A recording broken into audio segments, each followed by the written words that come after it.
Sebilah kawat baja yang tajam perlahan-lahan ditarik tegang, lalu di detik berikutnya melesat ke arah kerumunan orang yang sedang bernyanyi dan menari. Dalam sekejap, orang-orang yang tadi masih tenggelam dalam kegembiraan langsung terpotong dua oleh kawat baja itu. Seluruh kapal pesiar pun berubah menjadi neraka di dunia. Hanya menyisakan seorang gadis kecil yang selamat. Namun saat ia menengadah memandang kapten kapal yang melindunginya, ia baru menyadari bahwa kepala sang kapten pun telah terbelah dua. 40 tahun pun berlalu dalam sekejap. Sebuah tim penyelamat tiba di perairan internasional dan menemukan kapal pesiar mewah ini. Meskipun kapal pesiar itu sudah sangat usang, namun jika berhasil dibawa ke darat pasti bisa dijual dengan harga tinggi. Sebab menurut hukum laut, semua harta benda yang ditemukan di perairan internasional sepenuhnya menjadi milik penemu. Mereka pun segera naik ke kapal pesiar itu untuk memeriksa situasi. Tanpa mereka sadari, sejak menginjakkan kaki di kapal itu, waktu hidup mereka pun mulai menghitung mundur. Beberapa orang itu pun masuk ke bagian dalam kapal pesiar. Dalam sekejap, rasa dingin langsung menyelimuti seluruh tubuh mereka. Pada saat itu tak satu pun dari mereka menyadari bahwa mainan balok kayu di atas meja di samping mereka tiba-tiba mulai bergerak secara aneh. Kapal pesiar tua itu tergenang air dan pria berambut panjang tak sengaja menginjak lantai keropos hingga jebol.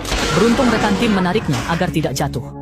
Saat itu Julie ketakutan melihat gadis kecil berbaju putih di tangga menatap tajam. Saat ingin diperjelas gadis itu menghilang, tim pun batal menyelidiki dan kembali ke perahu untuk diskusi cara menarik kapal itu. Namun Julie tetap gelisah, terus memikirkan sosok misterius tadi. Lalu Jack datang menghampiri dan bertanya apa yang sedang ia pikirkan. Gadis kecil. Tepat di atas geladak kapal itu. Ya, dia sedang menatap ke arahku secara langsung. Lalu apa yang terjadi? Tidak ada, dia menghilang begitu saja. Mendengar itu, ekspresi Jack berubah sejenak lalu tenang kembali. Ia menghibur Julie. Mungkin dia hanya berhalusinasi karena lelah. Julie pun merasa mungkin salah lihat dan tak lagi memikirkannya. Usai berpamitan, ia kembali ke kamar. Besoknya, tim penyelamat menemukan lubang besar di badan kapal yang membuatnya terus tenggelam. Agar bisa ditarik, lubang itu harus ditambal dan air di dalamnya dikuras habis. Mereka lanjut mengecek kapal. Jika aman, mereka mulai kerja. Usai berpisah tugas, Julie ke kolam renang terbengkalai. Dinding kolam penuh lubang peluru dan dasarnya penuh selongsong peluru. Sepertinya pernah ada pembantaian kejam. Julie merinding dan ingin lapor teman-temannya. Namun saat mau keluar kolam, bocah berbaju putih muncul lagi.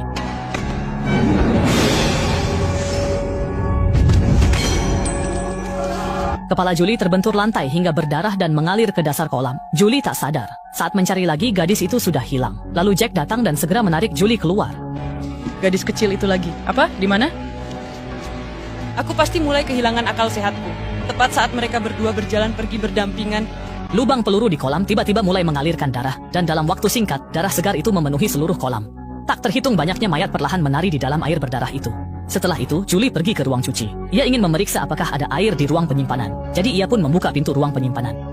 Bersamaan dengan keluarnya air keruh, tak terhitung banyaknya mayat juga ikut terbawa keluar. Namun sebelum kedua orang itu sempat pulih dari keterkejutan mereka, pintu ruang cuci itu tiba-tiba menutup sendiri dan terkunci. Seluruh ruang cuci dipenuhi bau busuk mayat yang membusuk. Mereka ingin segera pergi dari sana, tapi ternyata pintu utama telah terkunci rapat, sementara pintu kecil di belakang mereka perlahan terbuka. Julie dan temannya tak sempat berpikir panjang. Mereka hanya ingin cepat-cepat melarikan diri dari sana. Mereka melewati pintu kecil itu dan berjalan melalui lorong yang gelap.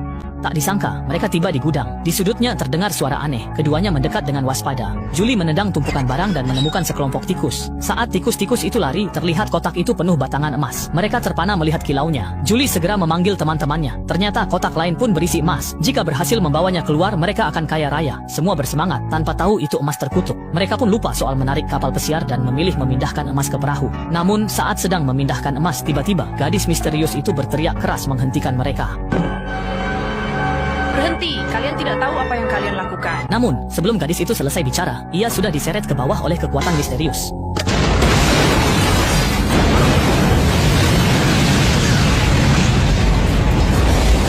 Perahu mereka meledak, menewaskan kru di dalamnya. Kru yang selamat menunggu di kapal pesiar sambil mencari sinyal bantuan. Namun, tim penyelamat tak kunjung datang karena hal aneh mulai bermunculan. Dua kru lapar menemukan makanan kaleng berusia 40 tahun dan ragu akan kelayakannya. Pria berambut panjang mencicipinya dan ternyata tidak basi. Melihat itu, pria berambut pirang pun ikut makan. Rasanya lezat dan mereka makan lahap. Namun isi kaleng itu berubah jadi belatung. Keduanya langsung memuntahkan makanannya dan bersumpah takkan makan makanan kaleng lagi. Sementara itu, Julie penasaran pada gadis kecil yang sering muncul dan merasa ia butuh bantuan. Julie memeriksa daftar penumpang dan menemukan hanya ada satu gadis kecil. Ia pun menuju kabin untuk mencari kamar gadis itu, namun semua pintu tiba-tiba tertutup otomatis.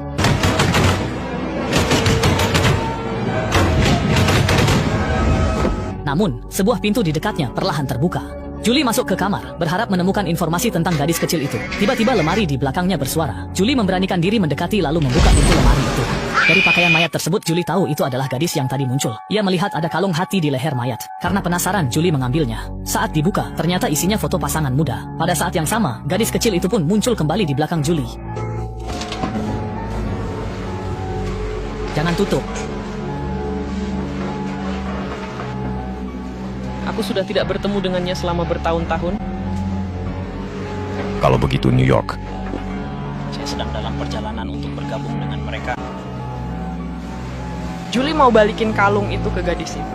Namun, kalung itu justru menembus telapak tangan gadis itu. Melihat kejadian ini, Julie merasa sangat sedih. Sementara gadis itu mulai menceritakan tentang bencana yang terjadi 40 tahun lalu. Pada malam itu, semua penumpang kapal pesiar dibunuh. Jiwa mereka terperangkap di sini, tidak bisa melarikan diri maupun lenyap. Namun sebelum gadis itu selesai bercerita, seluruh ruangan tiba-tiba mulai bergetar, dan darah merah segar mulai merembes dari atap serta dinding. Sosok gadis muda itu yang sedang berdiri di sana.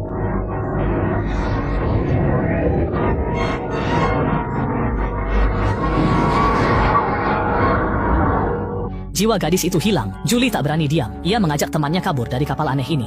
Namun, kapten kapal dirasuki iblis dan mengira Julie adalah rekannya yang tewas. Ia mendorong Julie lalu mencekiknya. Untung Jack datang tepat waktu, menjatuhkan kapten dan menyelamatkan Julie. Agar tak melukai orang lain, mereka mengurung kapten di tangki air bekas, lalu lanjut mencari Black Brother. Namun bukan hanya itu saja. Saat ini Black Brother juga telah dipengaruhi oleh roh jahat. Muncul cahaya terang dan perabotan di sekitarnya bergerak aneh. Seketika, aula pesta yang tadinya rusak parah kembali menjadi megah. Black Brother menatap pemandangan di depannya. Sadar ia sedang berhalusinasi. Namun saat menoleh, ada seorang penyanyi wanita bertubuh montok sedang menatapnya. Ia pun terbuai lalu mengikuti sang penyanyi ke lift. Menghadapi wanita memesona itu, Black Brother benar-benar takluk. Kematian Black Brother memuaskan sang penyanyi, namun saat berbalik wajahnya berubah jadi hantu seram. Saat Julie mencari Black Brother, ia melihat gadis kecil itu lagi. Gadis itu memberi isyarat ke samping. Benar saja, Julie melihat Black Brother tewas tertembus besi di lift. Lihat ini, tangan gadis itu menembus tubuh Julie, memperlihatkan ingatan terakhirnya. 40 tahun lalu saat insiden kapal pesiar, bajak laut menyamar koki naik ke kapal demi emas. Mereka membunuh koki asli, meracuni makanan, dan menghabisi mayoritas penumpang. Lalu, mereka ke dek membantai semua tamu pesta dansa. Gadis itu selamat karena tubuh kecilnya. Lolos dari maut, ia tetap tertangkap bajak laut. Diseret ke kolam, ia melihat penumpang terakhir ditembak mati, lalu dipaksa masuk kamar dan digantung di lemari. Usai membantai semua orang, para bajak laut saling bunuh demi emas hingga tersisa satu orang. Saat itu seorang penyanyi muncul dan membunuhnya. Namun tiba-tiba pria misterius datang, lalu mereka berciuman. Penyanyi wanita itu pun langsung larut dalam momen tersebut. Namun di detik berikutnya, pria misterius itu mulai mundur.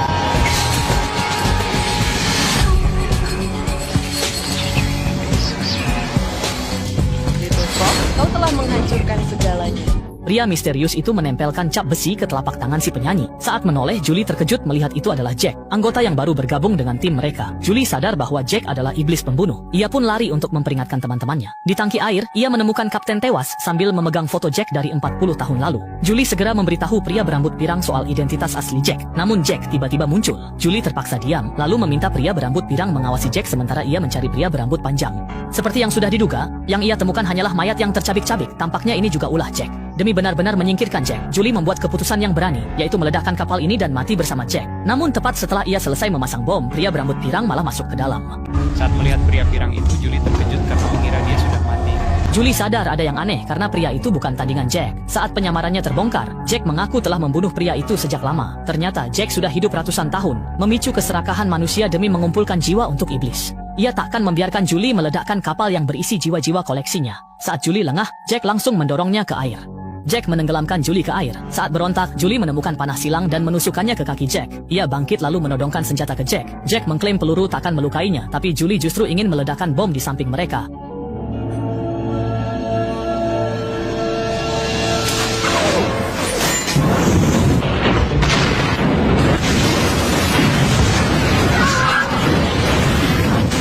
Julie terjatuh ke dalam laut yang dalam dan sekali lagi ia melihat gadis kecil berbaju putih itu. Dengan bantuan gadis kecil tersebut, Julie akhirnya berhasil muncul ke permukaan air.